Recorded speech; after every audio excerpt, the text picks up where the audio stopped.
고대 그리스 시대에 지금은 이탈리아 땅인 시라쿠라라고 하는 도시에 기회의 여신 티케 동상이 서 있었습니다. 그 동상의 모습은 여자인데 앞머리는 털이 이렇게 머리 모양이 무성하고, 그리고 뒷모습, 이 뒷머리는 대머리였으며, 그리고 그의 팔에는 날개가 달려있는 기묘한 모습이라고 합니다. 그런데 그 동상 아래에는 이런 글귀가 새겨져 있었습니다.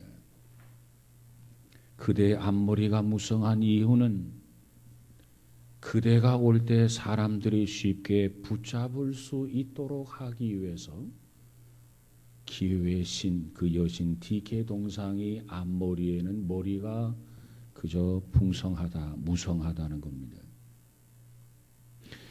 그런가 하면 그대의 뒷머리가 대머리인 이유는 기회라고 하는 것이 한번 지나가면 다시 붙잡을 수 없는 것이기에 기회가 지나가기 전에 붙들라고 하는 의미에서 뒷머리는 대머리라는 것입니다.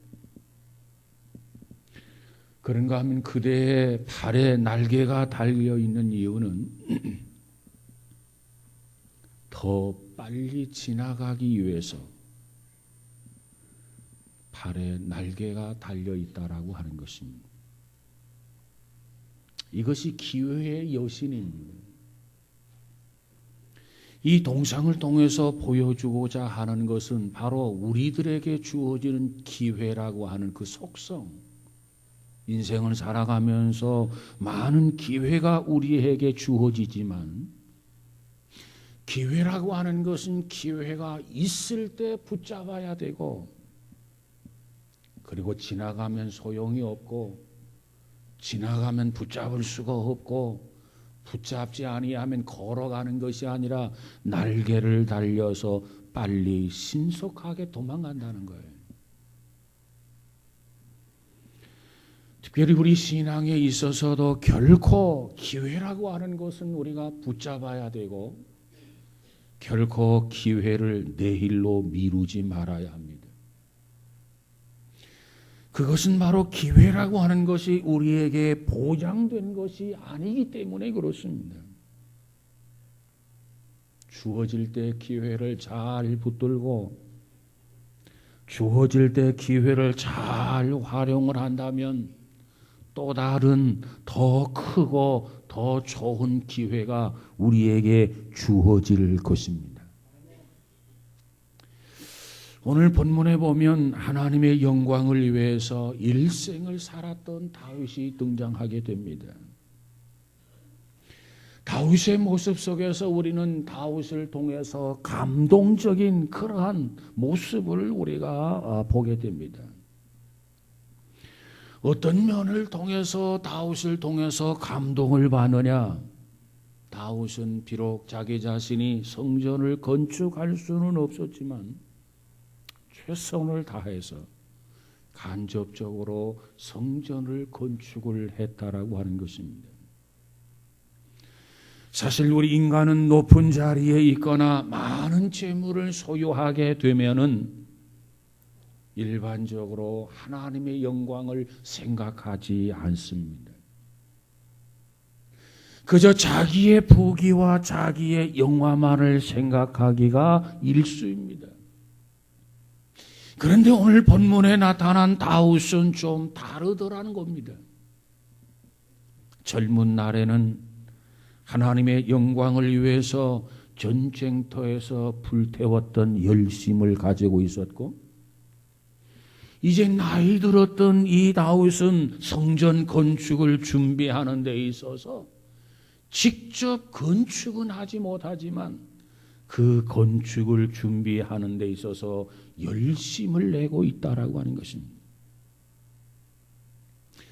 우리가 솔로몬을 통해서 하나님의 성전이 건축되어지고 하나님 앞에 영광을 돌리게 되지만은 그 솔로몬의 영광스러운 성전이 결코 우연히 이루어진 것이 아니라 다윗 왕의 뜨거운 열심과 헌신과 노력으로 지어진 것을 우리는 알 수가 있습니다.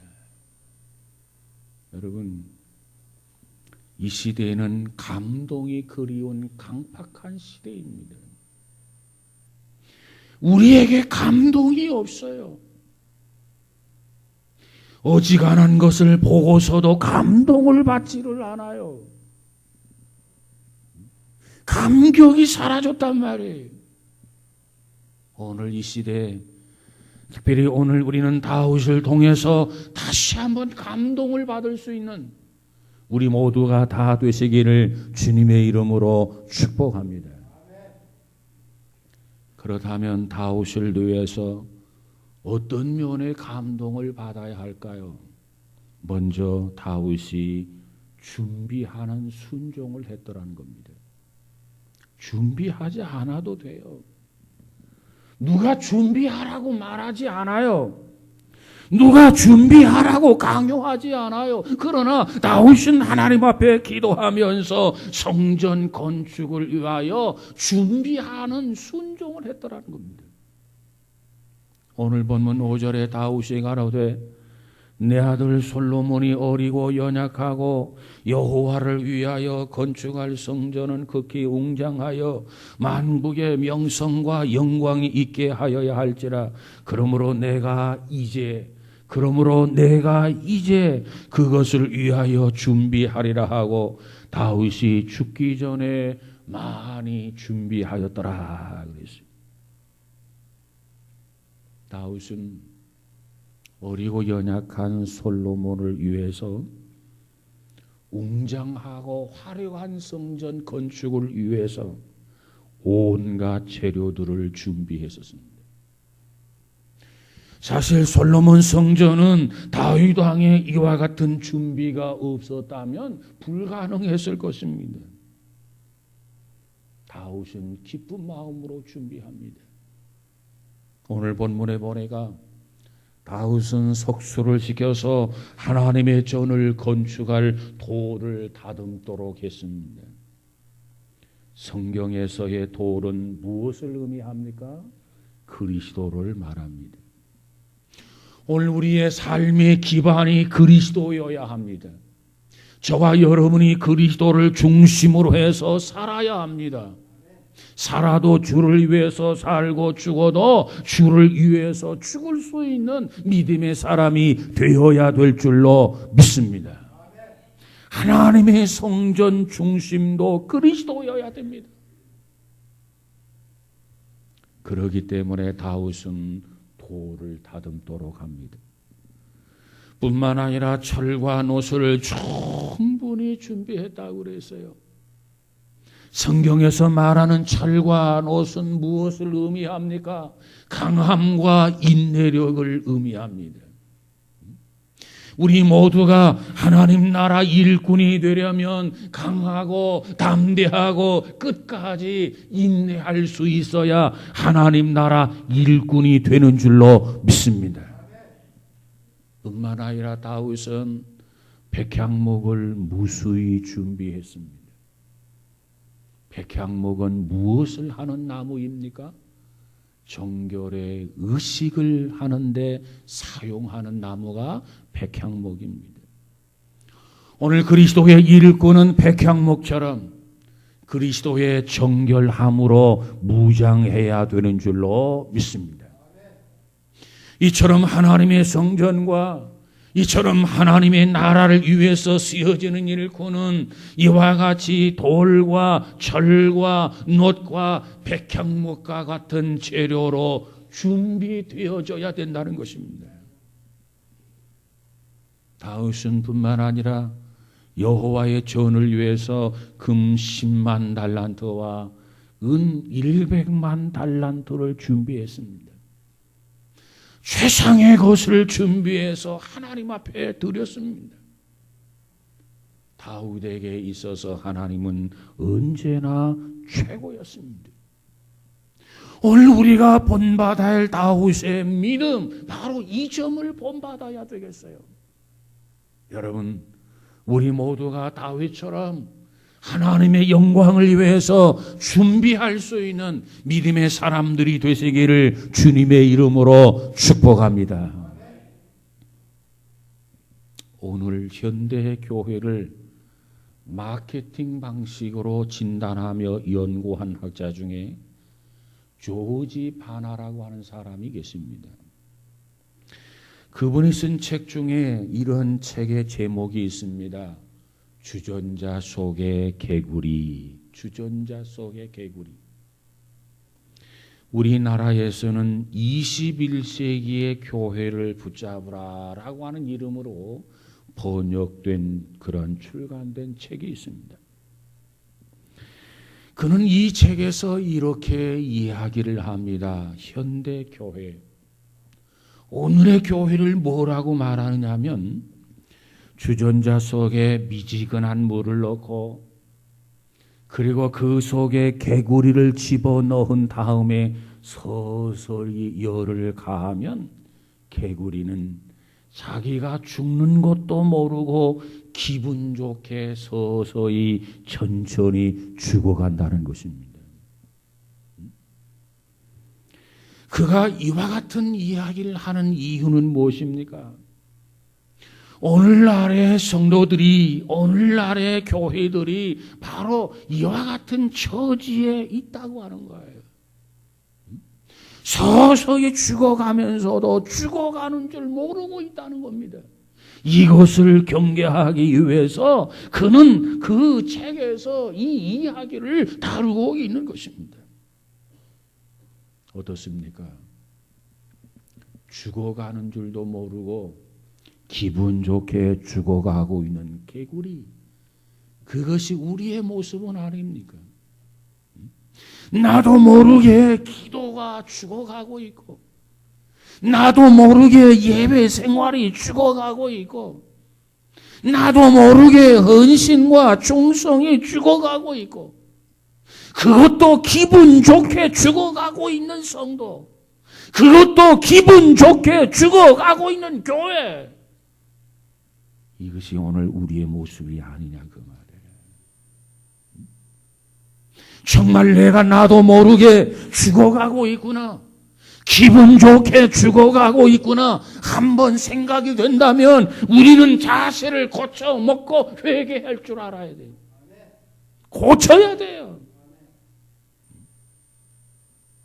영성과 믿음을 회복해야 돼요. 깨어날 때란 말이에요. 지금은 자다가도 깰 때라 그랬어요. 예수 그리스도가 우리 삶의 중심이 되어야 합니다. 그리스도가 나의 삶의 중심이 되어야 돼요. 그래서 그 그리스도를 통해서 강인함을 기르고 그리스도를 통해서 인내력을 길러야 합니다. 그리고 그리스도를 통해서 우리가 정결함을 회복해야 합니다. 그런데 서서히 죽어가고 있단 말이에요. 서서히 죽어가고 있는 성도가 되었단 말이에요. 서서히 죽어가고 있는 교회가 되었단 말이에요. 이래서는 아니 되겠지요. 우리는 죽어가는 것이 아니라 살아 움직이는 교회. 우리는 죽어가는 성도가 아니라 살아 움직이는 성도.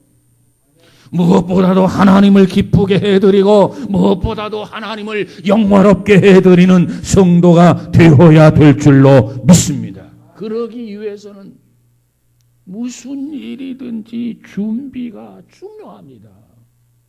준비. 예배를 드리기 위해서 준비하고 예배를 드려야 돼요. 그 예배를 하나님이 기쁘게 흠양하신단 말이에요. 우리가 봉사를 하는 것도 준비하고 봉사하고 우리가 하나님 앞에 충성하는 것도 봉사하고 충성한다면 하나님이 그 봉사, 그 충성을 기쁘게 받아주실 줄로 믿습니다. 그 일로 인해서 내 신앙이 깨어나는 거예요.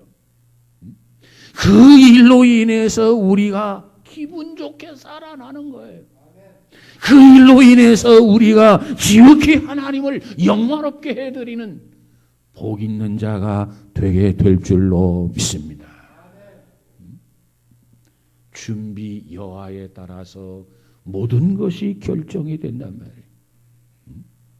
다윗이 솔로몬을 위해서, 하나님을 위해서 최상의 것으로, 최고의 것으로 준비했습니다.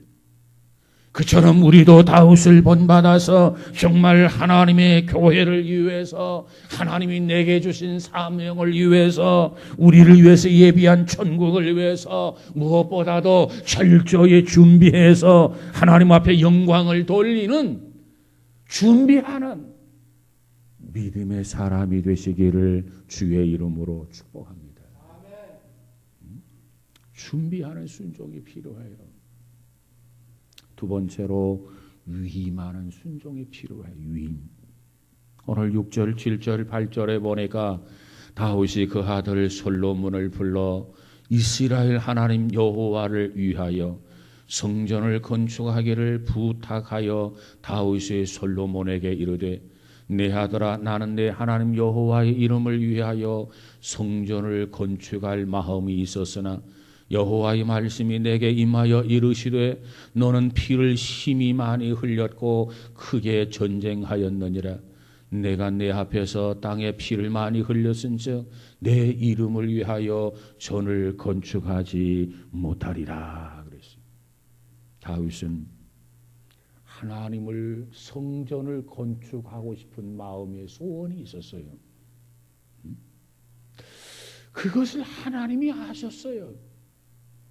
그래서 하나님은 나단 선지자를 통해서 다윗이 성전을 건축할 수 없음을 전달을 하게 됩니다. 전달받았던 다윗의 반응이 어떻습니까? 아닙니다. 내가 하나님의 성전을 건축하겠습니다. 이렇게 고집을 빡빡 부리는 것이 아니라 하나님의 뜻을 전달받고서 다윗이 전적으로 받아들이며 순종하는 모습입니다. 다윗을 순종하기 위해서 설득을 시키는데 뭐라고 설득을 시킵니까? 다윗은 전쟁으로 인해서 너무나 많은 피를 흘렸다는 겁니다. 그래서 피를 많이 흘렸던 다윗이 하나님의 성전을 건축하는 데에는 합당하지 않다는 거예요. 그래서 하나님이 허락하지 않는다는 겁니다. 하나님은 다윗이 군인으로서 전쟁을 치르고 많은 사람의 피를 흘렸는데 그 전쟁의 행위가 잘못된 것이라고 말씀하는 게 아닙니다. 다윗은 신분이 군인이었습니다. 하나님의 대적들을 죽이는 것은 하나님이 허락하신 내용입니다. 그렇기 때문에 결코 피 흘린 것은 살인 행위는 아닙니다.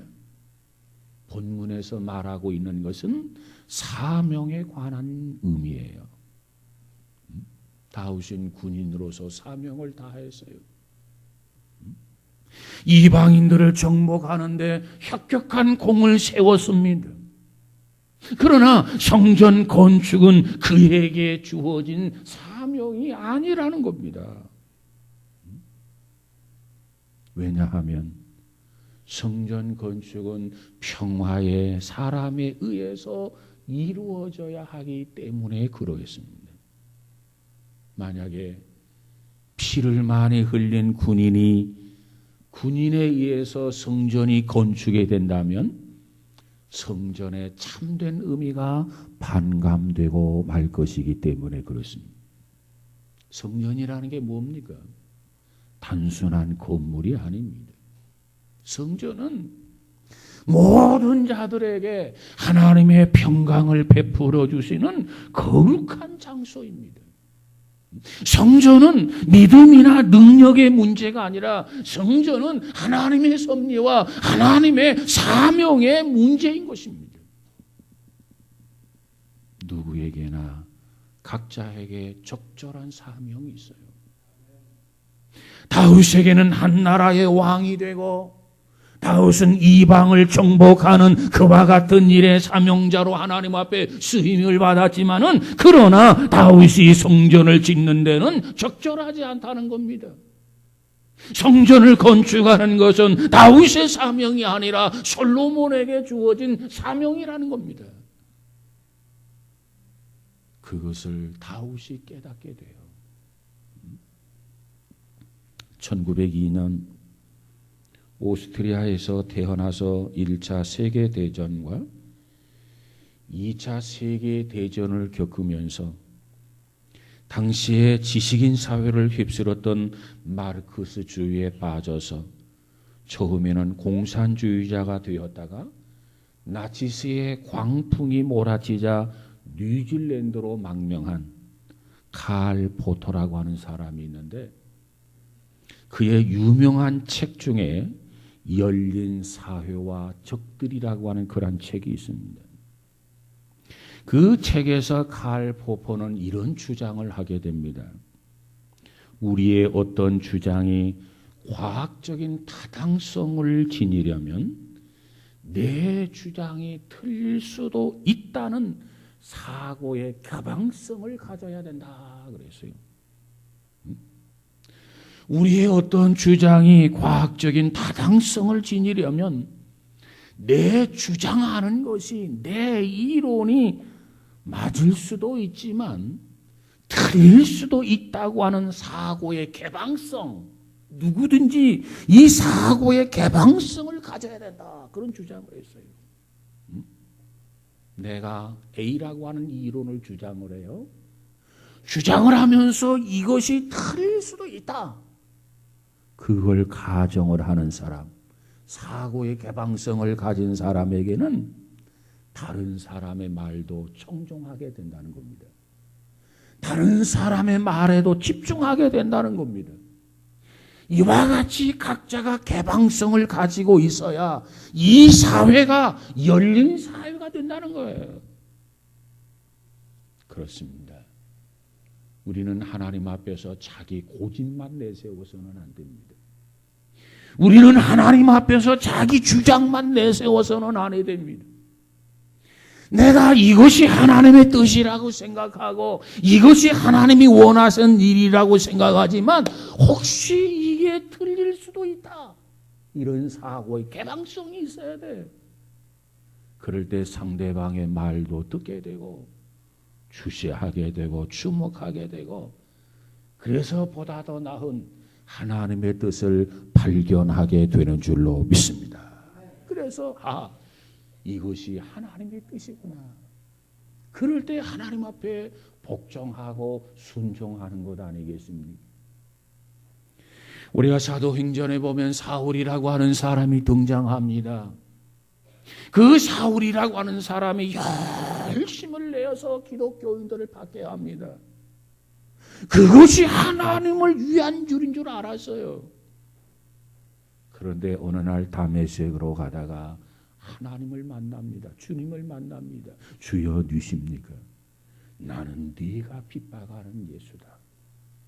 그때 사울이 아차, 내가 하나님을 위한다고 하면서도 하나님을 위한 것이 아니었구나. 하나님의 일을 위한 방해꾼이 되었구나. 그 순간 깨닫고 그는 돌아서서 사울이 아니라 바울이 되어서 일생을 순종하고 일생을 복종하고 일생을 순교했습니다. 사랑하는 여러분, 우리는 무엇이 하나님의 뜻인지 말씀인지 바로 알고 그 말씀 앞에 절대 순종해야 되는 줄로 믿습니다. 내가 하기 싫어도 하나님의 말씀이라면 순종해야 돼요. 그것이 성경이 말하는 순종입니다. 내가 하고 싶어요. 그런데 하지 말라고 그래요. 그러면 하지 않는 순종이 필요해요. 그것이 성경이 말하는 순종입니다.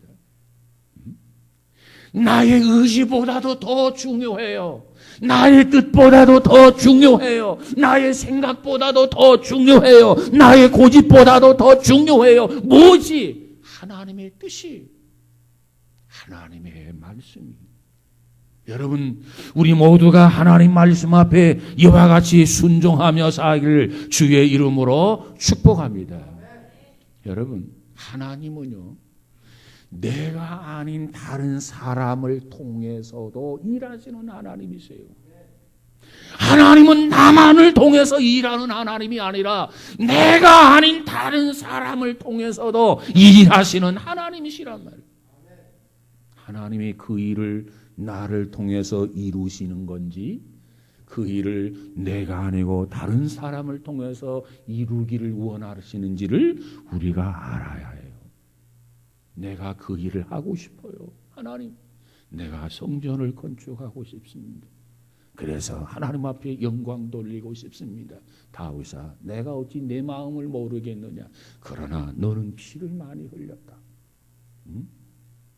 솔로몬이 이 성전을 지을 것이다.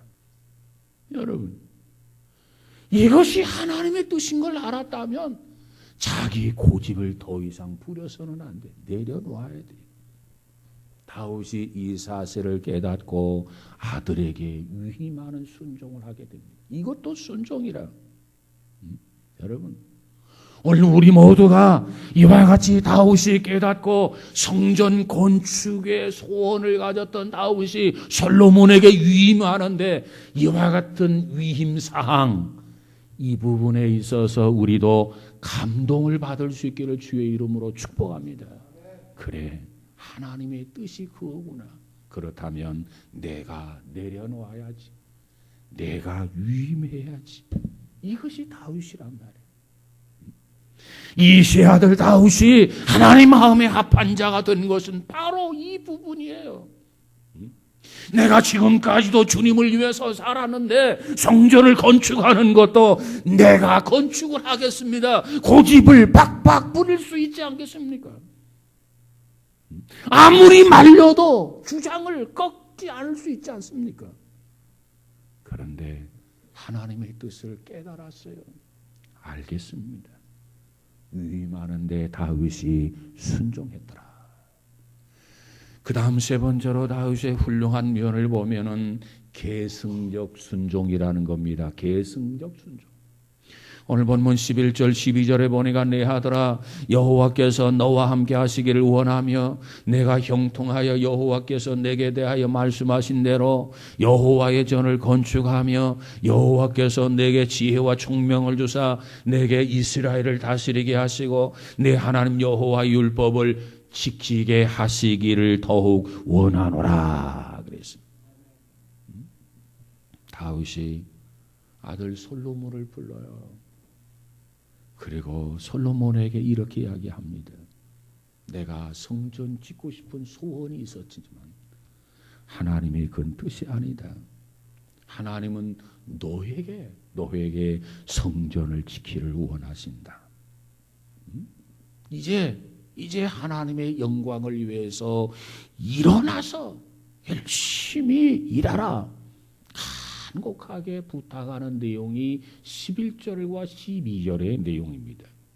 자, 그런데 이 말씀을 우리는 세 가지로 요약을 할 수 있어요. 첫 번째 요약이 뭐냐면 하나님의 뜻을 알라는 것입니다. 하나님이 성전 건축하기를 원하시는데 그 성전 건축을 위해서 솔로몬 노를 지적했다는 거예요. 지목하셨다는 겁니다. 그러니까 하나님의 뜻을 알고 그 뜻 앞에 너가 순종을 해라. 그리하면 하나님께서 형통의 복을 너에게 주실 것이다. 그랬어요. 여러분, 우리는 무엇보다도 하나님의 뜻을 알아야 돼요. 하나님께서 무엇을 원하시는지 하나님의 마음을 알아야 돼요. 우리 모두에게도 이와 같은 은혜가 있어지기를 주의 이름으로 축복합니다. 그 다음 다윗이 솔로몬에게 두 번째 뭘 말하느냐? 율법을 지키라는 겁니다. 율법. 하나님이 주신 이 율법은 언약의 조건입니다. 언약의 조건. 다시 말하면 이 율법 앞에 순종하면 내가 이와 같이 복을 주시겠다. 특별히 신명기 28장에서 설명해 주고 있어요. 이 율법에 불순종하면 내가 너희들에게 이와 같이 저주 화를 주겠다. 하나님이 이렇게 말씀해 주고 있어요. 하나님의 말씀 율법은 언약의 조건입니다. 이 율법을 우리가 어떻게 행하느냐에 따라서 우리가 하나님 앞에 축복을 받을 수 있지만 하나님 앞에 화를 당할 수도 있단 말이에요. 이 점을 다윗은 솔로몬에게 설명합니다. 너가 율법을 지켜라. 하나님이 말씀하신 대로 순종해라. 그리하면은 하나님의 축복이 너에게 임한다. 하나님이 너로 하여금 형통하게 해주실 것이다. 그 하나님은 복의 근원이신 하나님이십니다. 그 하나님을 기쁘게 해드리고 그 하나님을 흐뭇하게 해드린다면 하나님이 너에게 필요를 채워주신다. 축복해 주신다. 이것을 다윗이 솔로몬에게 설명하고 있어요. 세 번째는 무엇입니까? 일어나 일하라는 겁니다. 다윗이 성전 건축을 위해서 만반의 준비를 다 해놓았어요. 이제는 일어나서 일해라. 이것이 네가 할 일이다. 하나님을 위해서 수고하고 하나님을 위해서 땀을 흘리고 하나님을 위해서 순종하면 하나님이 축복하신다. 이것이 다윗이 솔로몬에게 주시는 말씀이에요. 다윗이 일생을 그렇게 살았어요.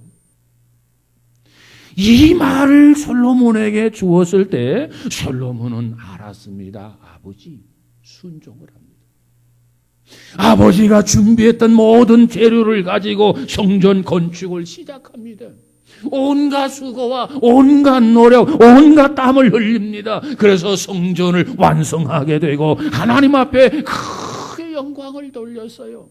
이것을 뭐라고 하느냐?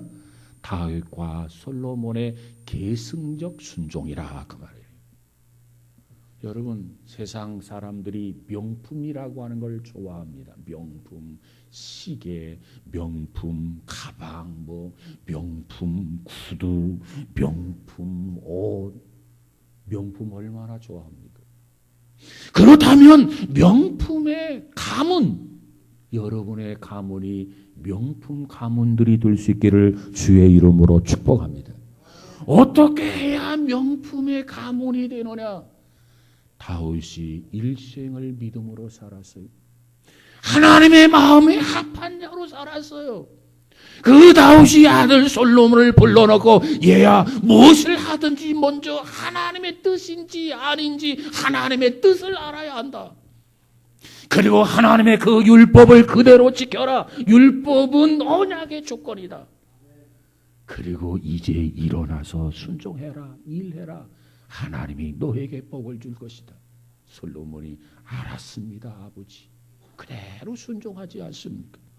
여러분, 여러분의 가문이 정말 명품의 가문이 되기 원한다면 여러분이 믿음으로 살고 여러분의 자녀가 믿음으로 살고 여러분의 손주가 믿음으로 살고 자자손손 대대 그 믿음으로 살아간다면 여러분의 가정이 명품의 가정이 될 줄로 믿습니다. 명품의 가문이 된단 말이에요. 하나님을 대를 이어서 섬겨야 돼요. 대를 이어서 순종해야 돼요. 하나님 앞에 계속적으로 순종하는 성도가 되고 순종하는 가정들이 되시기를 주의 이름으로 축복합니다. 아버지가 하나님께 순종해야 되고 자식이 하나님께 순종해야 하고 이와 같이 정말 순종이 넘치는 성도, 순종이 넘치는 가정, 순종이 넘치는 우리 중앙교회가 될 수 있기를 주의 이름으로 축원합니다. 여러분, 우리는 신앙생활을 하면서 특별히 좋은 말을 골라서 해야 돼요. 덕을 세우는 말을 하고 긍정적인 말을 하는 그러한 자세가 필요해요. 뭐 하루아침에 이루어지는 건 아니지만 그러나 이런 신앙의 훈련을 통해서 더욱 힘써야 될 줄로 믿습니다. 그저 잘 된다. 그저 성공한다. 그저 복 받는다. 형통하게 된다. 그런 말을 많이 하면 많이 할수록 정말 믿음대로 되어지는 줄로 믿습니다. 예수 믿는 사람들에게는요, 결코 절망이라는 게 없어요. 그렇기 때문에 결코 절망이 없기 때문에 예수 믿는 사람들은요, 어떠한 상황 속에서도 부정적인 말을 해서 안 되고, 예수 믿는 사람들은 어떠한 상황 속에서도 절망적인 말을 해서 안 돼요. 왜? 신앙 자체가 결코 절망은 없기 때문에 그래요. 우리는 서로 세워주는 말을 해야 돼요. 우리는 용기를 주는 말을 해야 돼요. 우리는 격려해 주는 말을 해야 돼요. 자주 해야 돼요. 여러분, 우리 부부 사이에도 마찬가지입니다. 좋은 말을 골라서 자꾸 해야 돼요. 자꾸 훈련해야 돼요.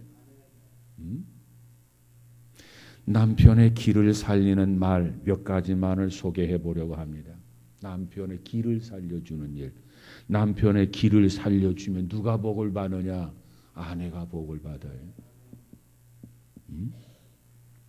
아이가 당신을 닮아 똑똑한가 봐요. 여러분 돌아가서 한번 해보세요. 아이가 당신을 닮아서 똑똑한가 봐요. 내가 시집 하나는 잘 왔지.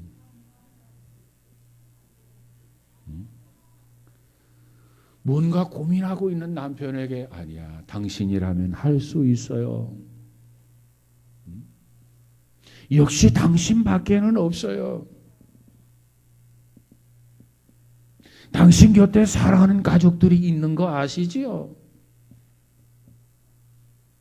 나는 당신 없이는 하루도 못 살아요. 당신은 언제나 멋져요. 아니, 세상에 당신 같은 사람이 세상에 또 있을까요?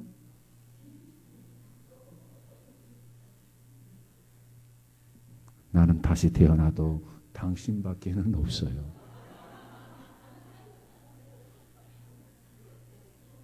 남편 기 살려서 뭐 손해 보는 거 있냐고요? 응? 남편의 길을 살리면 아내 마음도 기쁨이 있어요. 남편의 길을 살려주면 가정 분위기가 달라져요. 남편의 길을 살려주면 아이들의 마음이 편안해요, 표정이. 반면에 남편의 길을 죽이는 말도 있어요. 당신이 뭐 하나 제대로 하는 거 있어요? 그럴 줄 알았어요. 아니, 당신 집 식구들은 왜들 다 그 모양이에요? 당신 군대나 제대로 갔다 왔어요? 머리가 벗겨지는 걸 보니까 공짜는 무지 좋아하나 봐요.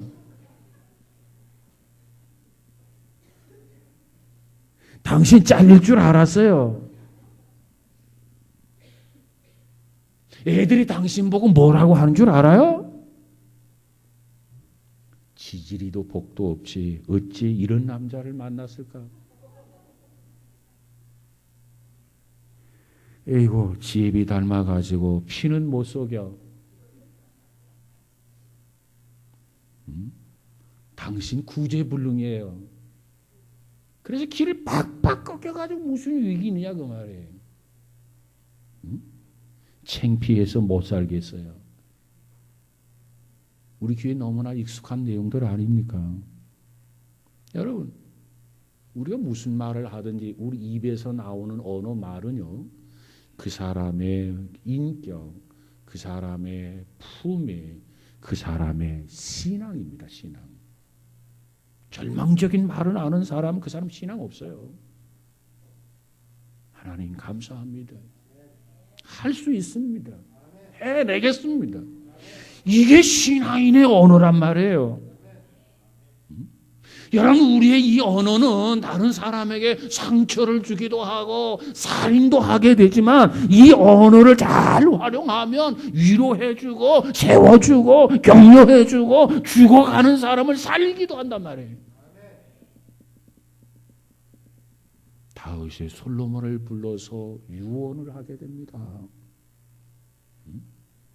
여러분, 우리도 자녀들에게 이와 같이 유언할 수 있어야 돼요. 먼저 하나님의 뜻을 알아라. 하나님의 뜻이 어디 있는지, 이것이 하나님의 뜻인지 아닌지 하나님의 뜻을 먼저 알아라. 분별하라. 그리고 율법을 지켜라. 율법은 언약의 축복이다. 그리고 일어나서 일해라. 땀을 흘려라. 일하기 싫은 자 먹지도 말라고 그랬다. 이렇게 자녀를 데려다 놓고 이렇게 나는 이와 같이 믿음으로 살았다 자녀에게 유언하면서 선포하면서 축복한다면 아버지의 신앙을 자식이 이어받게 되고, 그래서 그 가정의 명품의 가문이 되게 될 줄로 믿습니다. 여러분, 이것이 뭐냐? 계승적 순종이라는 거예요. 아버지는 신앙생활했는데 아들은 하나님을 망각하고 살아. 이런 가정이 되었어야 되겠습니까? 이런 가문이 되었어야 되겠습니까? 우리는 자자손손 하나님을 섬기고 영화롭게 해드릴 수 있는 계승적 순종, 계승적 믿음이 있어지기를 주의 이름으로 축원합니다. 이 시대는 순종이 없는 시대입니다. 순종이 없어요. 자식이 부모에게 순종 안 해. 하나님을 믿는다고 하면서도 하나님 앞에 순종하지 않아. 하나님을 이를 안타깝게 여기면서 뭐라고 말합니까? 얘들아, 순종이 제사보다 낫다, 이렇게 이야기해요. 나는 너희들이 순종하는 걸 원한다. 이것이 하나님의 뜻이에요. 그렇기 때문에 하나님 앞에 순종하면 우리가 하나님 앞에 사랑받고, 하나님 앞에 순종하면 우리가 하나님 앞에 축복을 받아요. 여러분, 다윗처럼 준비하는 일에 순종하고, 다윗처럼 위임하는 일에 기쁘게 순종하고, 다윗처럼 계승적으로 자자손손 순종할 수 있는 믿음의 사람, 믿음의 가문들이 다 되시기를 주의 이름으로 축복합니다. 기도합시다. 거룩하신 하나님, 감사합니다. 다윗을 본받아 살게 하여 주옵소서. 다윗은 하나님의 성전을 건축하고 싶은 마음이 그의 소원이었습니다. 그러나 하나님의 뜻이 아닌 줄 알고, 그래, 내가 할 일, 내가 할 수 있는 일만 하자. 그래서 최선을 다해서 준비하는 데 순종했고, 그리고 아들을 불러서 위임하는 데 순종했고, 그리고 하나님 앞에 하나님의 뜻을 알고 율법을 지켜라. 그리고 일어나서 일하라. 이와 같이 자녀들에게 유언함으로 솔로몬이 그 믿음을 본받아서 하나님의 큰 역사를 이루게 된 줄로 믿습니다. 우리 모두도 다윗처럼 정말 하나님의 마음에 합한 자가 되어서 하나님 앞에 인정받고 칭찬받을 수 있는 믿음의 부모, 믿음의 가정들이 되어지게 하옵소서. 성령이여 친히 도와주시고 성령이여 친히 역사해 주셔서 오직 하나님께만 영광을 돌리게 하옵소서. 예수님 이름으로 기도하옵나이다. 아멘.